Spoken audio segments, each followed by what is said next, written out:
Hello friends, स्वागत है आपका आज की इंटरेस्टिंग रिएक्शन वीडियो में।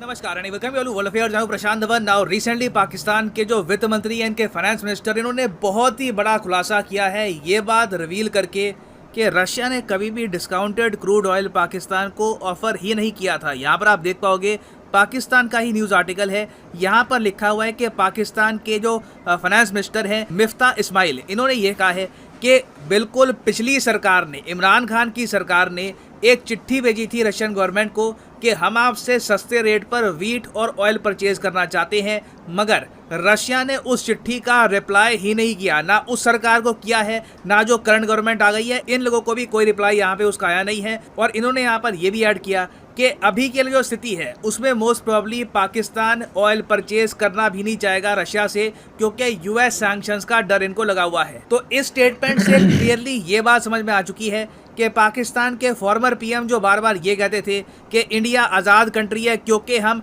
डिस्काउंटेड ऑयल परचेज कर पा रहे हैं रशिया से, पाकिस्तान स्लेव है क्योंकि इनको ये सब जो ऑयल है ये परचेज करने को नहीं मिल रहा, तो इन रियलिटी ये जो पूरी बात है झूठी है। क्योंकि अगर पाकिस्तान रेडी भी है परचेज करने को ये ऑयल, तो रशिया सस्ते रेट पर, डिस्काउंटेड रेट पर पाकिस्तान को ऑयल नहीं बेचने वाला। नाउ रशिया ऐसा क्यों कर रहा है, इसके पीछे रीजन क्या है, डिस्कस करेंगे कि इंडिया को डिस्काउंट क्यों मिलता है, बाकी कंट्रीज को डिस्काउंट क्यों नहीं मिल रहा। मगर आगे बढ़ने से पहले आपसे एक क्वेश्चन पूछूंगा। क्वेश्चन यहाँ पर यह है कि रिसेंटली इनमें से किस सीईओ ने टॉप किया है फॉर्चून 500 की लिस्ट को of the highest paid CEOs in the world. मतलब कि इनमें से वो कौन सा सीईओ है जो सबसे ज्यादा बड़ी पगार लेता है। Option A Tim Cook, option B Jensen Huang, option C Elon Musk, या फिर ऑप्शन डी सुंदर पिचाई।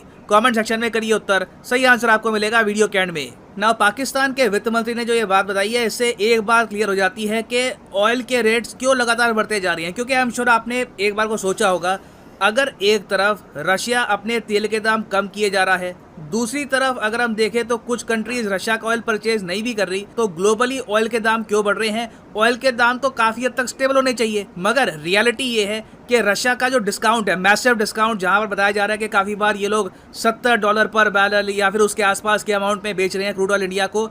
ये जो डील है सिर्फ इंडिया चाइना स्पेसिफिक है, ये किसी और कंट्री को ऐसी डील अभी के लिए ऑफर नहीं कर रहे। और इसलिए आपने देखा है कि ग्लोबली जो ऑयल के दाम है ये रिसेंटली $120 पर बैरल के ऊपर चले गए थे, बाद में कुछ करेक्शन आई है, मगर जो आपके लिए ट्रैजेक्टरी है यही है कि लगातार क्रूड ऑयल के दाम बढ़ने वाले हैं इन द नियर फ्यूचर। और अगर यहाँ पे आप सोचते हैं कि रशिया इंडिया को ही और इवन चाइना को ये डिस्काउंट क्यों दे रहा है, देखिए इसका रीज़न प्राइमरली है, एक तो स्ट्रेटेजिक रिलेशंस। चाइना और इंडिया के साथ रशिया के बहुत ही डीप स्ट्रेटेजिक रिलेशंस हैं। मल्टीपल इंटरनेशनल फोरम्स में कंट्रीज ये आपस में कम्युनिकेट करती हैं। फॉर एग्जांपल ब्रिक्स हो गया, एससीओ हो गया। उसके अलावा आपको पता होगा रशिया, इंडिया, चाइना का एक खुद का भी ट्रायलैटरल डायलॉग रहता है। फिर इसके बियॉन्ड आप अगर देखो तो एक बहुत ही बड़ा रीज़न है वॉल्यूम। आप डिस्काउंट कब दोगे? आप मान लो आप खुद ही एक ट्रेडर हो, आपको कुछ बेचना है, आप डिस्काउंट किस ग्राहक को दोगे?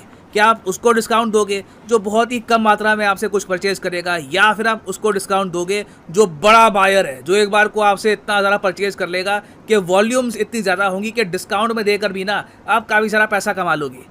ऑब्वियसली जो बड़ा बायर होगा उसको डिस्काउंट दिया जाएगा। इसलिए आप देखते हैं काफ़ी बार होलसेल रिटेल की जो दुकानें होती हैं वहाँ पर भी जो बड़े बायर होते हैं, जो बड़े दुकानदार होते हैं, वो जब इकट्ठा माल उठाते हैं बहुत सारा, तो उनको कम रेट लगाया जाता है। और आज के समय में आपको अगर बताऊं तो CNBC के डेटा के हिसाब से इंडिया ज़्यादा ऑयल परचेज कर रहा है रशिया से कंपेयर टू चाइना। यहाँ पर आप देख पाओगे India imports of Russian oil around 9 times what they were 12 महीने पहले। ये जो 12 महीने पहले ये था यहाँ पर ऑयल रेट का, और यहाँ पे आप देखोगे ये आपको दिखेगा चाइना लाइट ब्लू कलर में आपको दिख जाएगा और इंडिया डार्क ब्लू कलर में है।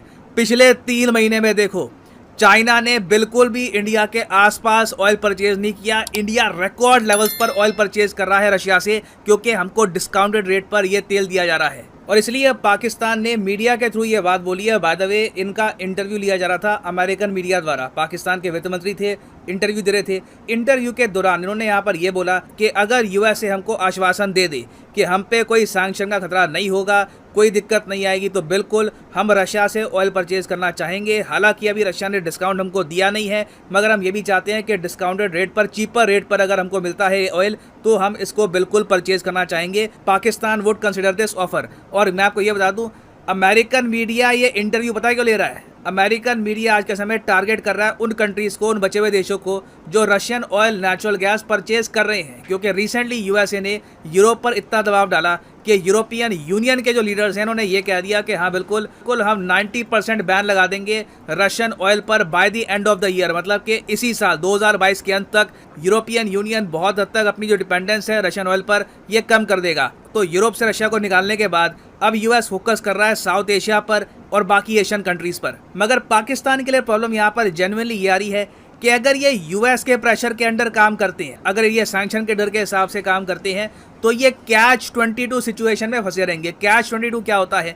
देखो, कैच 22 सिचुएशन ऐसी होती है जहाँ पे आपके पास जो भी विकल्प हो ना, हर विकल्प में आपका नुकसान नहीं होना है। आप आगे बढ़ोगे तो नुकसान है, पीछे जाओगे तो नुकसान है। You are in catch 22 situation. For example Pakistan के केस में अगर हम देखें तो अभी इनके पास विदेशी मुद्रा भंडार बहुत कम बचा है। आईएमएफ के पास जब ये लोग जाते हैं, कहते हैं कि हमारी हेल्प कर दो, आईएमएफ ये कहता है कि एक काम करो, अपने देश में जो सरकारी सब्सिडी देते हो ना तुम लोग, ये कम करो। सरकार और तरीके से जो लोगों की हेल्प करती है, आम आदमी की हेल्प करती है स्कीम्स के जरिए, ये कम करो, सरकार के खर्चे कम करो, तब जाकर हम तुमको योग्य समझेंगे हेल्प के। अब पाकिस्तान अगर ये सब करता है जो आईएमएफ पाकिस्तान को बोल रहा है, अगर पाकिस्तान प्रॉपरली इसको फॉलो करता है, तो ग्लोबली ऑयल के दाम इतने बढ़ चुके हैं कि पाकिस्तान की जनता झेल नहीं पाएगी, इनकी इंडस्ट्री झेल नहीं पाएगी। पाकिस्तान की वैसी इंडस्ट्री बहुत कमजोर है, बची कुछ इंडस्ट्री भी यहाँ पर कुचली जाएगी और इससे लॉन्ग टर्म में इनका विदेशी मुद्रा भंडार और भी कम होने वाला है। तो इस कैच 22 सिचुएशन का हल पाकिस्तान के सामने ये है कि इनको सस्ते रेट पर, कम रेट पर अगर क्रूड ऑयल मिल जाए तो इनकी बहुत सारी प्रॉब्लम सॉल्व हो जाएगी। मगर सिंस रशिया के साथ इनके खास रिलेशन इतने हैं नहीं, तो इनको कुछ खास ऑफर किया नहीं गया। अब इस बीच देखो, यहाँ पे बात आती है एक फ्लेक्सिबल फॉरेन पॉलिसी की। अगर पाकिस्तान में समझ होती है, फॉरेन पॉलिसी फ्लेक्सिबल होती, कश्मीर को लेकर ये बिल्कुल आप कह लीजिए एक मैडनेस वाली फॉरेन पॉलिसी ना अपनाते, तो जो बांग्लादेश कर रहा है पाकिस्तान भी कर सकता था। बांग्लादेश पर क्या कर रहा है आज के समय? यहाँ पर आप देख पाओगे आर्टिकल में लिखा है कि श्रीलंका के बाद बांग्लादेश ने भी रशिया का जो सस्ता तेल है ये परचेज करने का फैसला किया है। मगर श्रीलंका तो खुद अपने आप देख रहा है ये सब। बांग्लादेश ने चुपचाप क्या किया है, इंडिया से एडवाइस मांगी है कि देखिए आप तो परचेज कर रहे हैं रशिया से डिस्काउंटेड ऑयल, कैसे मिलता है, क्या प्रोसेस होता है, कैसे इसको परचेज करना होता है, आप सैंक्शन से कैसे बचते हैं, हमारी भी बात करवा दो रशिया से, हम भी ऑयल परचेज करेंगे। चाहे एक बार को जितना डिस्काउंट आपको मिल रहा है उतना ना भी मिले, कुछ और थोड़ा बहुत डिस्काउंट मिल जाए, उससे भी हमको फ़ायदा होगा। ये लिटरली बांग्लादेश के फाइनेंस मिनिस्टर ने कहा है कि हम इंडिया से एडवाइस मांग रहे हैं कि रशिया से ऑयल कैसे परचेज करें, और डेफिनेटली इंडिया यहाँ पर हेल्प करेगा बांग्लादेश की, और काफ़ी सारा ऑयल सस्ते रेट पर बांग्लादेश भी परचेज कर लेगा। मगर यहाँ पे आप देख पाएंगे एक कंट्री की जो जिद होती है, जो पॉलिसी होती है, वो कितना नुकसान पहुंचाती है उस कंट्री को, उस कंट्री के लोगों को। पाकिस्तान के लोग जेन्युइनली यहाँ पर सफर कर पाएंगे, इनको कुछ रिस्पाइट यहाँ पर नहीं मिल रही। ये बात बिल्कुल ठीक है कि ऑफिशियली रूस ने कभी भी पाकिस्तान को सस्ते क्रूड ऑयल के लिए ऑफर नहीं की।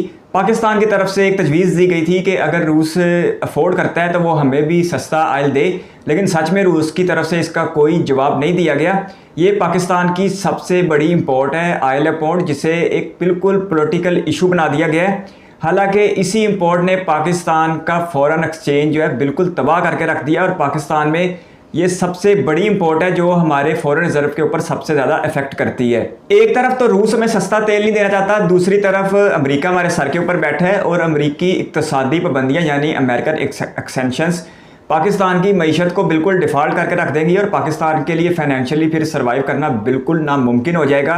इससे पहले भी हमने देखा कि पाकिस्तान ईरान से गैस इंपोर्ट करने जा रहा था, मामला तकरीबन मुकम्मल हो चुके थे, लेकिन उसके बावजूद अमेरिकी मुदाखलत की वजह से पाकिस्तान को इस मंसूबे से पीछे हटना पड़ा, और फिर अमेरिका ने मुतबादल के तौर पर एक टापी गैस मंसूबा दिया था, तुर्कमानिस्तान, अफगानिस्तान, पाकिस्तान और इंडिया वाला। ये अल्टरनेटर अमेरिका ने दिया था, लेकिन अमेरिकी दबाव की वजह से पाकिस्तान ईरान से गैस नहीं हासिल कर सका था। एक ऐसे वक्त में जब रूस बड़ी अमेरिकी इक्तसादी पाबंदियों से गुजर रहा है, तो उसे चाइना और इंडिया जैसे बड़े गाहक ही चाहिए थे अपनी मईशत बचाने के लिए और अपने जंग के अखराजात को पूरा करने के लिए। इंडिया आज के समय चाइना से ज़्यादा रशियन ऑयल को इंपोर्ट कर रहा है। इससे पहले भी मैं कई बार बता चुका हूं कि इंडिया की इकानमी को रशियन ऑयल की मदद से अच्छी खासी सपोर्ट मिल रही है, और 10 दिन पहले जो इंडिया ने ऑयल की कीमतों में कमी की थी, वो उसका एक अच्छा खासा हिस्सा इसी वजह से मुमकिन हो पाया था। लेकिन कुछ व्यूवर्स ने कहा था कि ये इमरान खान की बात है, इसका हकीकत से कोई ताल्लुक नहीं, और कुछ ने कहा था कि आपकी मालूमात बिल्कुल नामुकम्मल और नाकिस हैं। लेकिन आज मैं वीडियो ऑनर का बहुत शुक्रिया अदा करता हूँ जिन्होंने मेरे इस मौक़िफ़ को दुरुस्त साबित किया कि इंडिया बड़े पैमाने पर रूस से सस्ता तेल ख़रीद रहा है और रूस यूक्रेन जंग के बाद में इसमें बहुत ज़्यादा तेज़ी आ चुकी है। लेकिन पाकिस्तान में हालात इस बारे में भारत की निस्बत बहुत ज़्यादा मुख्तलिफ हैं और पाकिस्तान ने अपने फाइनेंशियल ईयर के पहले 9 माह में $15 बिलियन की एक्सपोर्ट सिर्फ एक ऑयल की मद में की है और ये इतनी ज़्यादा है कि पिछले साल जो इंपोर्ट की गई थी उसका वॉल्यूम तकरीबन उतना ही है या थोड़ा सा ज़्यादा है, लेकिन इंपोर्ट बिल में 100% इजाफा हो चुका है, यानी इंपोर्ट बिल डबल हो चुका है सिर्फ इसी वजह से कि दुनिया भर में महंगा तेल पाकिस्तान को ख़रीदना पड़ रहा है और पाकिस्तान अमरीकी पाबंदियों से बचने के लिए वो महंगा तेल ख़रीद रहा है। हालांकि हम रूस से भी खरीद सकते थे, लेकिन हमारे मामलात इंडिया की तरह दुरुस्त नहीं थे रूस के साथ। और वीडियो वालों ने यह बात बिल्कुल ठीक की है कि अगर पाकिस्तान से सारी सब्सिडीज़ को मुकम्मल तौर पर ख़त्म कर दिया जाए तो पाकिस्तान में ऑयल प्राइसेस 250 प्लस के अराउंड चली जाएंगी और पाकिस्तान की आवाम के लिए इसे अफोर्ड कर पाना बहुत ज़्यादा मुश्किल हो जाएगा। पहले बहुत ज़्यादा है और फिर नाकाबिले बर्दाश्त हद तक बढ़ जाएगी। इसलिए पाकिस्तान की सरकार भी चाहती है कि IMF के साथ मुज़ाकरात की बहाली के लिए सब्सिडी को कम भी किया जाए और किसी हद तक अवाम के ऊपर सब्सिडी रखी भी जाए ताकि एक बैलेंस के साथ पाकिस्तान की मईशत को संभाला जा सके। इंडिया बांग्लादेश को रशिया से सस्ता तरीन तेल दिलवा दे, पाकिस्तान को क्या बुरा लगेगा? या मैं आपको एक फ़िगर शेयर करना चाहता हूं और मज़ीद तफसीलात के लिए लिंक डिस्क्रिप्शन में डाल दूंगा कि इंडिया ने रूस यूक्रेन जंग के बाद से रूस से कितना ज़्यादा तेल इंपोर्ट किया है। मार्च के महीने में रशियन ऑयल की इंपोर्ट थी 3.2 मिलियन बैरल, जो अप्रैल में बढ़ के 7.2 मिलियन बैरल पर पहुंच गई और मई में ये हैरानकुन तौर पर 24 मिलियन बैरल पर पहुंच गई। लेकिन अभी भी यहाँ पर इंडिया की ब्रेक नहीं लग रही है और इंडिया की ऑफिशियली अनाउंसमेंट है कि उन्होंने जून के महीने में 28 मिलियन बैरल का टारगेट सेट किया है रशिया से ऑयल इंपोर्ट करने का। दूसरी तरफ पूरे 2021 में इंडिया ने रूस से सिर्फ 4.3 मिलियन बैरल तेल इंपोर्ट किया था। तो ये फ़र्क आपके सामने है जो कि बहुत ज़्यादा है। और अब सिर्फ रूस यूक्रेन वार के बाद से इंडिया रूस से 6.4 अरब डॉलर की बड़ी रकम में रशियन ऑयल खरीद चुका है। 2021 में इंडिया ने अपनी पूरी ऑयल इंपोर्ट का सिर्फ 3% रशिया से खरीदा था, लेकिन अब पिछले 3 से 4 माह में ये बढ़ के 10 से 12% तक हो चुका है और इसमें मुसलसल इजाफा हो रहा है। अभी इंडिया के फाइनेंशियल ईयर 22-23 के सिर्फ तीसरा महीना शुरू हुआ है, उसके बावजूद इंडिया की रशियन ऑयल की इंपोर्ट 10 से 12% तक पहुंच चुकी है। आपका कीमती वक्त का शुक्रिया। अगर आप भी किसी वीडियो पर रिएक्शन चाहते हैं तो अपनी कीमती राय कमेंट बॉक्स में ज़रूर दीजिएगा। इस वीडियो को कीमती समय देने के लिए बहुत सारा धन्यवाद।